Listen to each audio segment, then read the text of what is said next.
It's my feel-good breakfast show. Alrighty then, welcome back. It's your feel-good breakfast show Expresso on SABC3. Happy Thursday to you, if nobody has said it to you yet. And what a Thursday it's been, eh? Easy freak. Lit. How good are those guys? So lit, yeah. Oh I'm my a gosh. freak now. You've always been.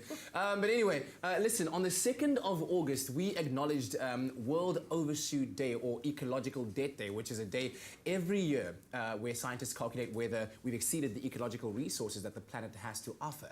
And the Earth Overshoot Day encourages us to seek ways in which we can live more sustainably, and be it with food that we eat, the energy that we consume, or whatever it may be, all to hashtag move the date and ensure that the planet stays around for as long as it possibly can. And if you'd like more information about this, you can go to www.overshootday.org. And I think we've come to learn the realities of that here in the Mother City, when those natural resources that we need aren't around. The water crisis, for instance. Yeah, it's definitely hit us in a massive way. You know what, I think it's something that, one thing that's connected all of us is the fact that we all have to work every single day to make sure that we do not use any of the precious resources that we have, because there's not going to be any more left. But yeah. I wanted to say as well that, you know, once the water restrictions came in and there were certain rules saying, you know, only use this many liters of water a day, and this is how you can apply those. We actually found that you didn't need to overuse water like that. So it's like I've had this drastic change in my life after applying the water restriction rules, but then the knowledge that I'm conserving water and helping others in our community to live, you know, better, because now there's water for everyone. Makes you feel better as a human being. The fact is we need rain.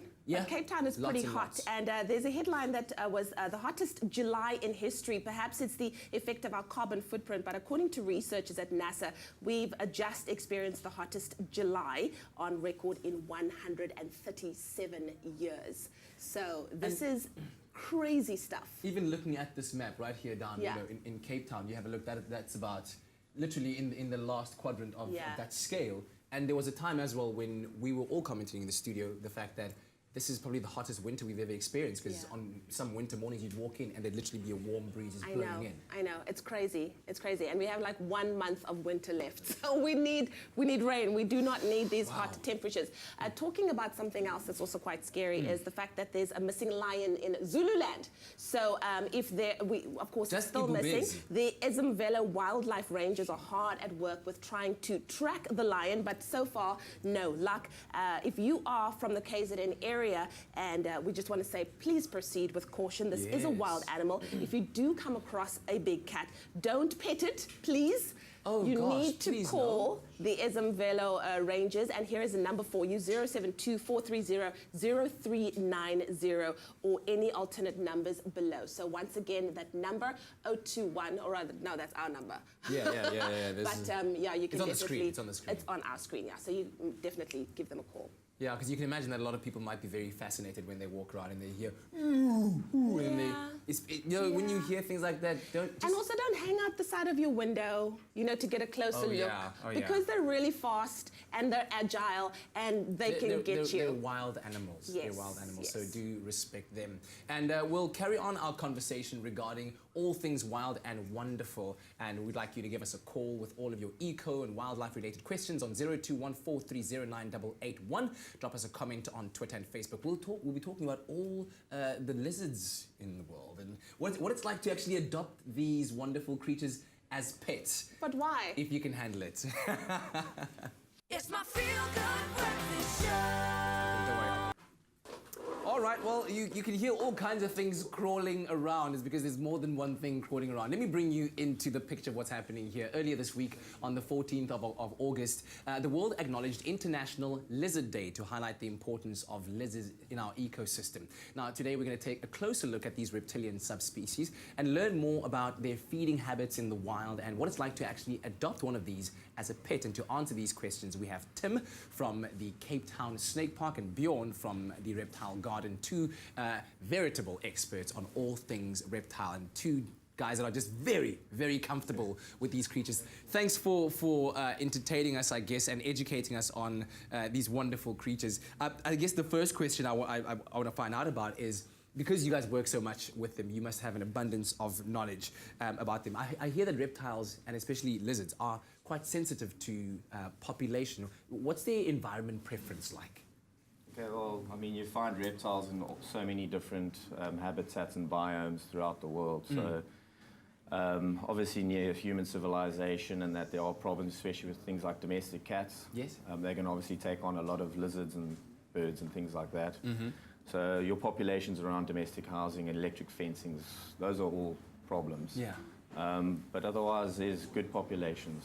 I'm sure everyone is already just wondering what are the names of these lizards you're holding in your hands. Tim, what is that? This is a little gargoyle gecko.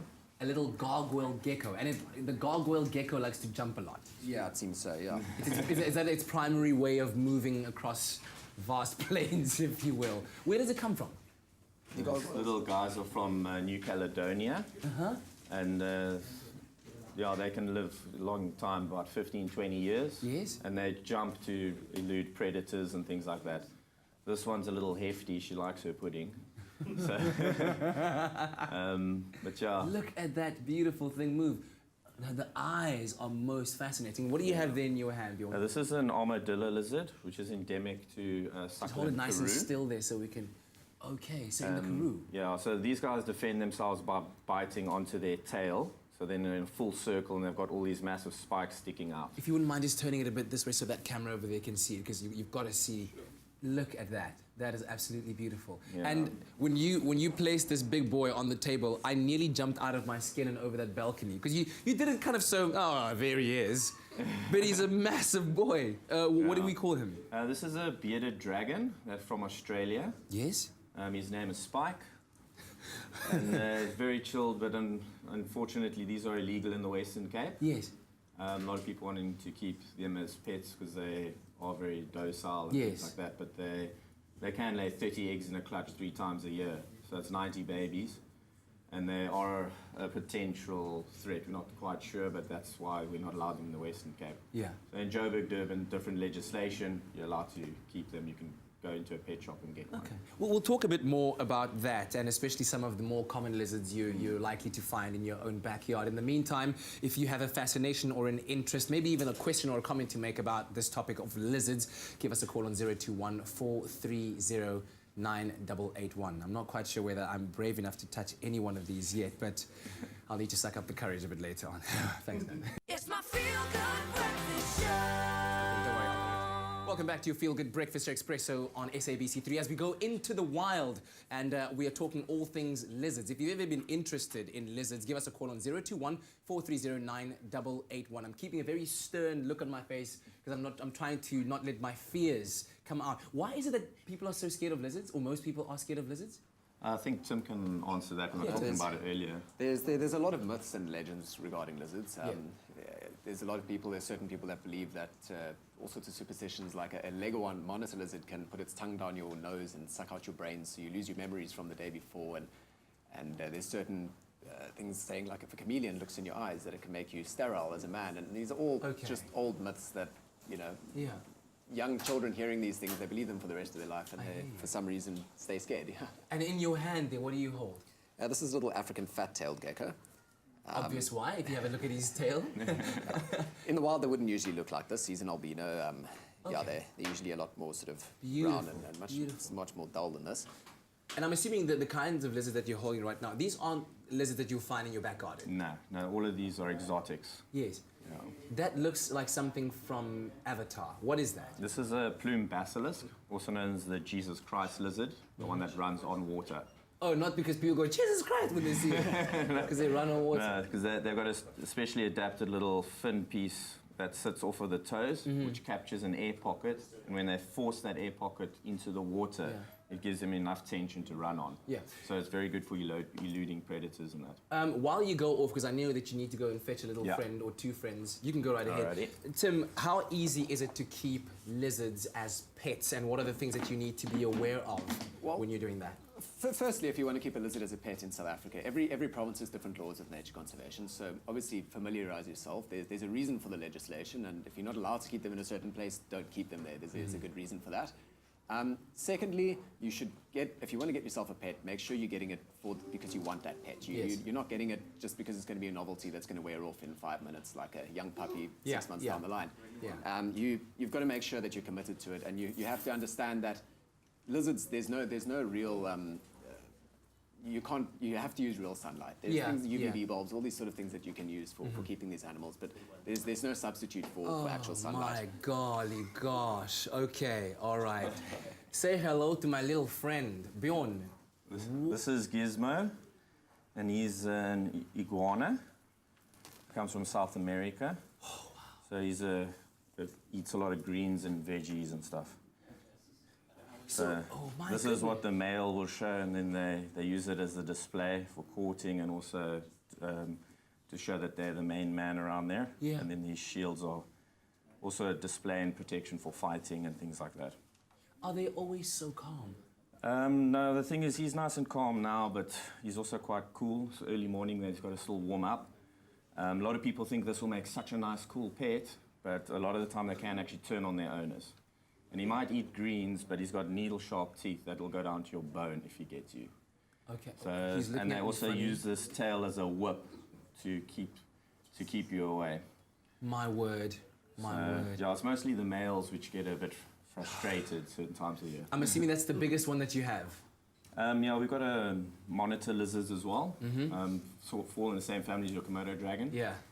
So they also whip with a tail. They've got a forked tongue like a snake, which they use to smell out their prey. I'm not going to lie to you. Meat eaters. I'm getting an instruction right now to hold one of them, and which. I think that would be okay. your best So bet. would you pass it on to me? And what do I do? Do I just keep my hand you flat? can just keep your hand flat. He'll sit there nicely. The bearded dragons are Mama, very I love you. docile. Okay. All right. All right. He's actually pretty cool. Okay. All right, buddy. Here we go. Oh, his scales feel amazing. He's retracting his head. He's pulling back a bit, giving me a bit of a skin exfoliation. Yeah, he feels just like a lychee if you touch him on top. Can I? Yeah, he feels just like a lychee if you feel it. Oh, it's like a lychee. I don't even remember what lychees feel like anymore. Okay. Oh, wow. This is absolutely amazing. I think I've gained a true appreciation for this, guys. And is that why we have days like World Lizards Day? Are lizards in danger? Yeah, there's certain species of lizards which are endangered, like that armadillo lizard is vulnerable and protected. He's just having a yawn now. It's early morning and all. Oh, my word. Or he's So there are gaping some as a warning. species that are, there are some species that are in danger. Yeah, no, there's some that are protected by CITES, like the little armadillo lizard is CITES 2 protected because a lot of people actually poach them from the wild and want to keep something as a pet. So obviously it's never wise to take any animal from the wild. Yeah. There's certainly also the sungazer lizards, which are, it's now called a giant dragon lizard, is its new common name, which are being wiped out from farming activities. You know, they need vast open areas with a certain amount of clay below the ground, and farmers plant mealies, they plow up the land and they destroy their habitat. So that's another... Do you guys have a website where we can just find out more? Just give me a quick website where people can click on, find out more about lizards and all these legislations we've been talking about. A SARCA website has got all our lizards. So we've got over 200 lizard species in South Africa. Yes. So they've got very good documentation Excellent. and everything on their website. Guys, thank you so much. This has been a most educational and enlightening little experiment, and I hope that you enjoyed it at home too. We'll be right back while I just link up with my lychee friend. It's my feel-good breakfast show. Sure, dude. Let's head back into the wild quickly. I'm still trying to wrap my head around the fact that you compared the lizard to a lychee. Anyway, So well, funny. let's reflect on some other news as well. Now, near the end of July, the FOUR PAWS organization carried out a rescue mission to evacuate animals from the war-torn zoo at the Magic World Amusement Park in Syria. And the mission was a success, thankfully, with 5 lions, 2 tigers, 2 Asian black bears, and 2 hyenas, and 2 wild dogs dogs being successfully evacuated and transported to a temporary home in Bursa, where they are being treated, which is great news. Very, very good news. Now, this rescue mission, it couldn't have come at a better time or soon enough for Dana, one lioness in particular, who, upon arrival in Turkey, received an ultrasound test which confirmed that she was actually pregnant with 2 cubs. Oh, wow. Yeah, man. Now, a veterinarian from FOUR PAWS, Dr. Amir Khalil, he commented, he said, chances are little that the second cub will be born alive, but it is important that Donna receive the medical attention and rest that she needs. So very, very good timing as well, yeah. Yeah, now, of course, Donna did give birth to a healthy cub on Saturday, the 12th of August, just hours after she had been transported there. And yeah, I think just at the end of the day, man, it's so good to know that there are people out there that are caring for our wildlife, because like we were talking about earlier on, being able to look after our resources, and that also includes our animal life out there that maintains the balance of our ecosystems, means that we protect our world as well. Yeah, and the FOUR PAWS organization, we had a representative also recently doing incredible work with lions in particular, and the work that they do is phenomenal in terms of, lions as part of the South African heritage, and we need to look after them in all aspects.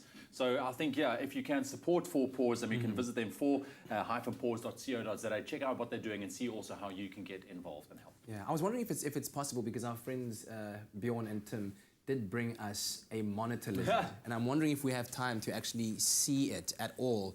Do we? Okay, so it is there, and you were telling me that you had these on the Lukavana. Lukavana, it's also one of those lizards, and we've always warned, like, don't go close, because they have this whipping action with their tails. There's a sweep.